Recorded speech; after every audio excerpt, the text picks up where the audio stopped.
Hi, it's George from Cheshire Trailers. Today we're just going to go through a few things on a trailer, starting with the damper.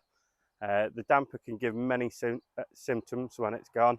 A lot of people would describe it as the trailer hitting them from behind. So what I'm going to do now is I'm just going to show you how to check if your damper's gone.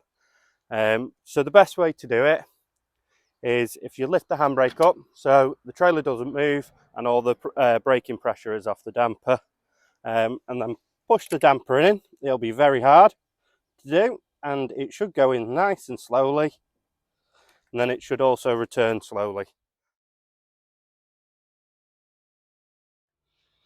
So as you can see, this damper is coming out nice and slow and pushed in with a lot of effort.